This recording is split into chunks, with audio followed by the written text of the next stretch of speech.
Thank you for invitation for this interview.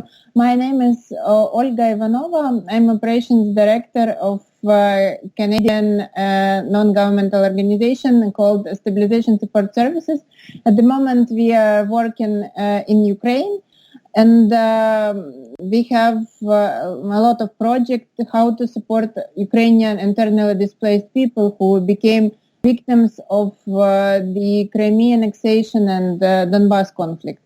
And in the moment, I'm in the Hague, Netherlands, preparing for the opening event of the photo exhibition, telling the stories of Ukrainians who suffered because of the conflict, but still have so much to tell to European people and so much hope to share.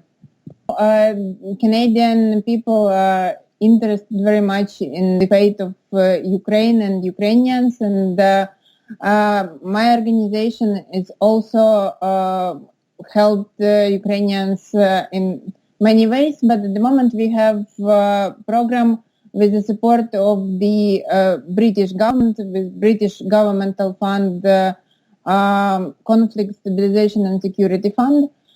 So it's partnership of many nations to support Ukrainians. Mostly our program aim to support Ukrainian governmental bodies in their attempts to cope with this social crisis. We also support a lot of projects which are run by internally displaced people themselves, but our main goal is to make Ukrainian governmental structure to be able to cope with this problem themselves. Because of course you know that in Ukraine we have a strong volunteering movement, a lot of activists, a lot of civil society organizations, but technically all these initiatives they shouldn't substitute governmental services, and it's to government and to the state to care about citizens. And of course, during this few years of war, all these civil society initiatives, they were extremely helpful. They helped so many people, but still we would like to see also Ukrainian Ministry of Social Policy, for instance, more strong and being able to deal with these problems. So our core program is network of so-called liaison officers to Ministry of Social Policy on IDP issues. These people, 30 of them, they work in all regions of Ukraine. They actually volunteers themselves. They were activists. They were helping those who had to flee the war at Donbas and who had to flee from Crimea after it was just absolutely lawlessly taken by Russia. But now they have another status. They help Ministry of Social Policy to monitor the situation. They collect information about violations to IDP rights, and they work very hard on development of new legislation, which is crucial for solution of this kind of social problems. And we hope that in such a partnership, which is actually new for Ukraine, we would be able to reach our results, to make life of internally displaced people better and to protect their rights. There is such a very common in Ukraine sentiment that internally displaced people, it's Ukrainian problem. And it's very sad because these people have very big potential for further development. And it's very important to support them at the basic stages of their displacement and not to create dependence on humanitarian aid, for instance. Because these people, they were successful, they were usual citizens, usual businessmen or housewives, and they would like to continue the same life and get to better lives. And sometimes they just need a little bit of basic support at the basic stage, and they can do more. And it's really sad to see that sometimes they lose hope and they just believe that their life ended with this experience of displacement. What else can be named as a problem? Of course, it's a lot of gaps in Ukrainian legislation.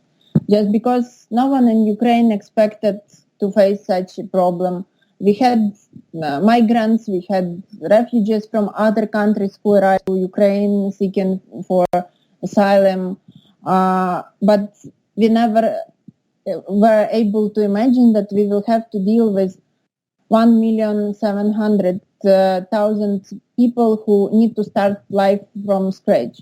So, and of course, these gaps in the legislation need to be corrected because at the moment we have discrimination points in Ukrainian legislation. So, internally displaced people may face discrimination at different stages of their activities.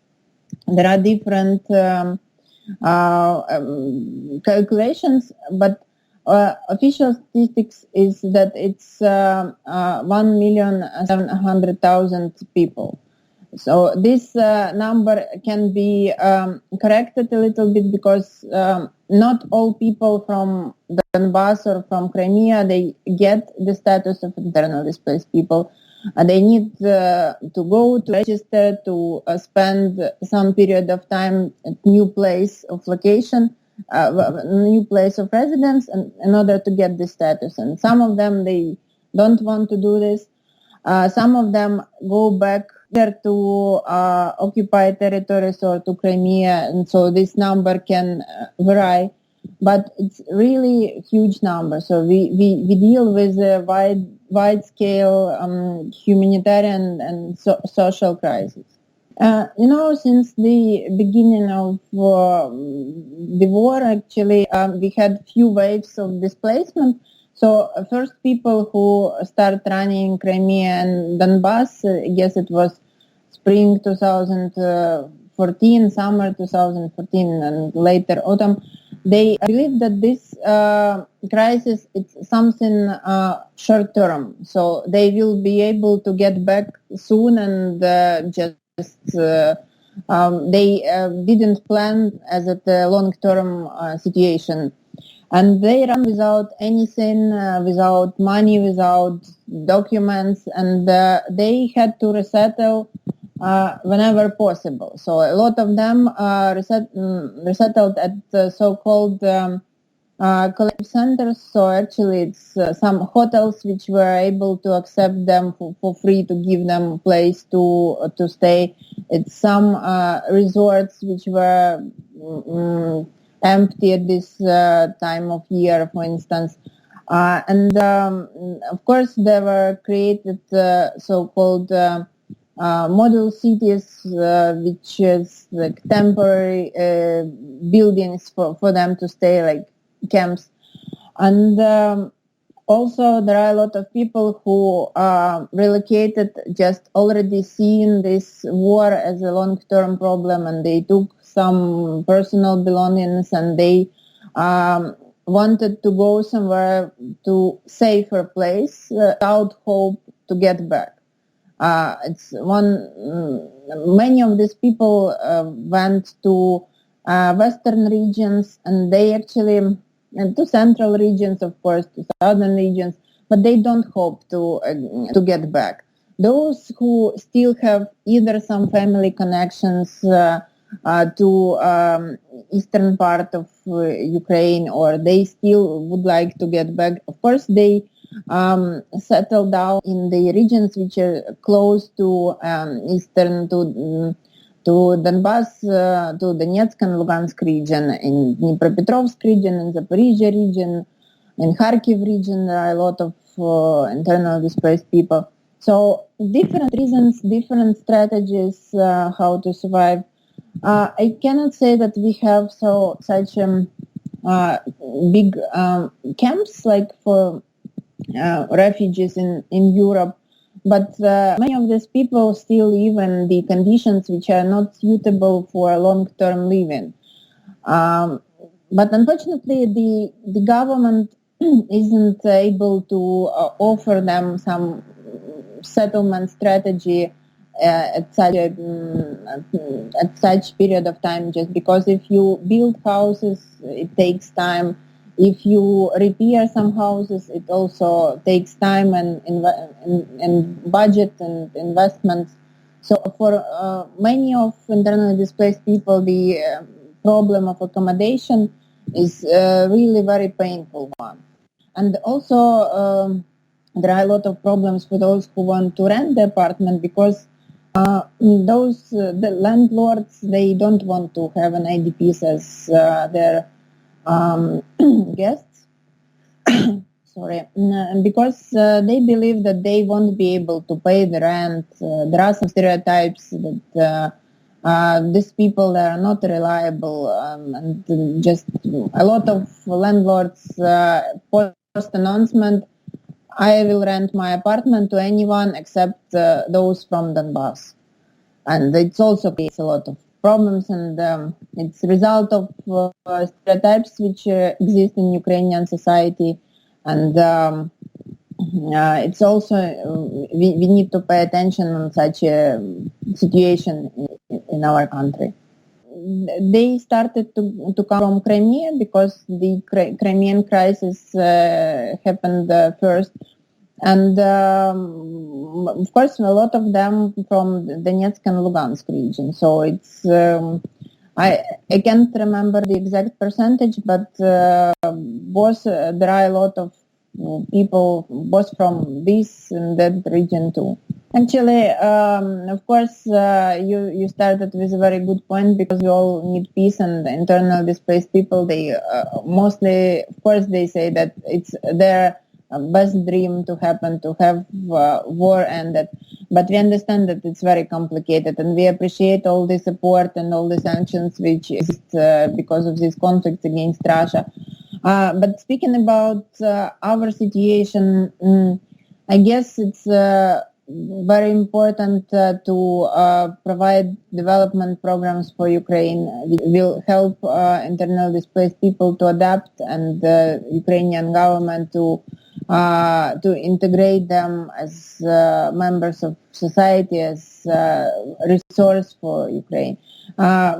Just to give money, it's very broad terminology, because Ukraine also have a lot of other structural problems, and we all aware about corruption, about all this, and just all these programs, they need to be really good managed, and the conditions of providing such programs, they need to be really very strong to get best possible results, because Ukraine has great potential, but in some ways we also can share our experience with Western world, but in some areas we also ready to learn from our partners from around the world, from diaspora, and the best practices of management. It's also very important, because after the rapid growth of civil society organization, we have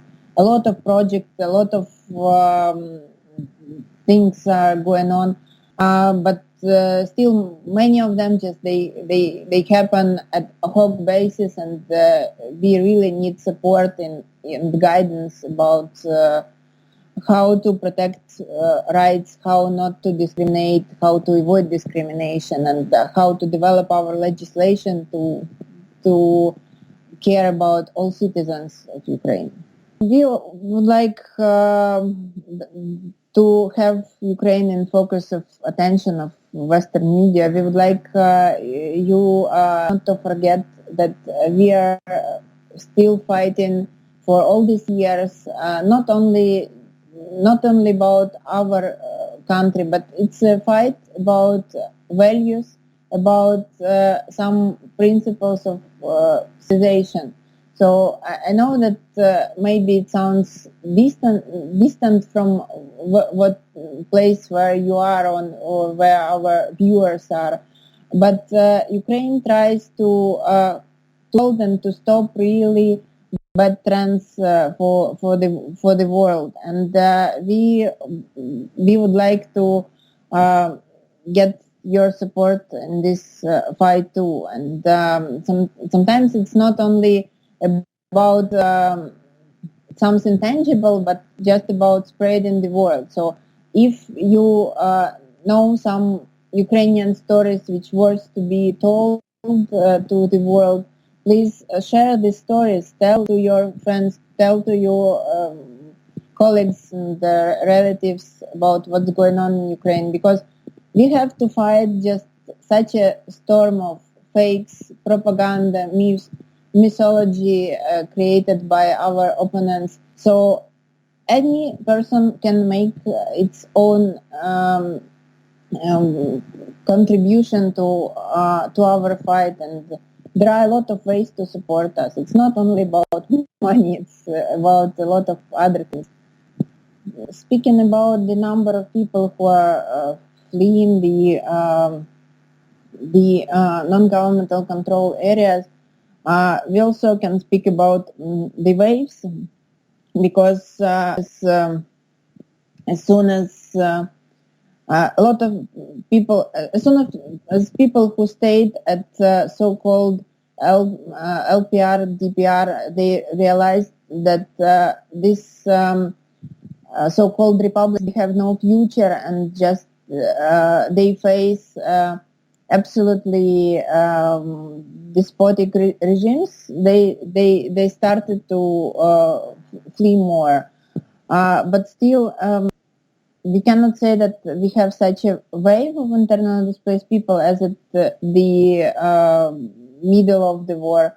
But now we face different problems: how to integrate these people, what to do with them, because they need work, they need place to live. It's not a question of humanitarian aid. And now we see a lot of systemic problems, not only related to the humanitarian needs, but to their future, what they gonna do and how they gonna adapt to a new situation. And now we see, for instance, a lot of problems with Ukrainian legislation, which was adapted very quickly to address the acute situation. And now we have a lot of problems regarding rights to IDPs. For instance, what to do with rights, because a lot of people relocated to new regions, and they want to get voting rights according to Ukrainian constitution. But there is such a sentiment in Ukrainian society that these people, they had specific political views. They gonna support pro-Russian parties and pro-separatist parties whenever they would be. And hosting communities, they oppose the right to vote.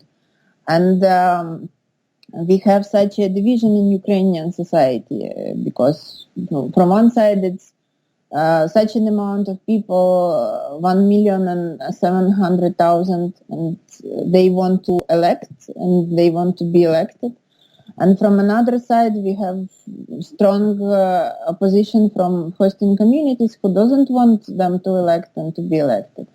And it's an open question for Ukrainian society, because from one side, members of parliament and ministers, they're ready to recognize that it's a violation of the rights, but they are not ready to go against their electorate about this. And there is no answer to this question for Ukraine at the moment. There are a lot of campaigns to give them rights, and there are a lot of civil society organizations who deal with this. But still, I cannot say that we get rights to, we get the none. Also, we have another situation with positive obligations of Ukrainian state. So, for instance, Ukraine should pay pensions, must pay pensions to all Ukrainian citizens, because it's a result of social agreement because between state and the citizen. You work, you pay taxes, and you get your right for pension. At least it's in Ukraine. And what to do with those who stay at non-governmental control areas? At the moment, there is no possibility to pay pensions at so-called DPR and LPR. But still, also a lot of Ukrainians believe that those people who stay there, they shouldn't receive pension from Ukraine. But according to Ukrainian constitution, they have right to this pension, and maybe it also needs to be considered in Ukrainian society as something, as a strategy how to reintegrate Donbas. But these questions, they're very disputable in Ukrainian society at the moment, and I cannot say that even at the governmental level there is a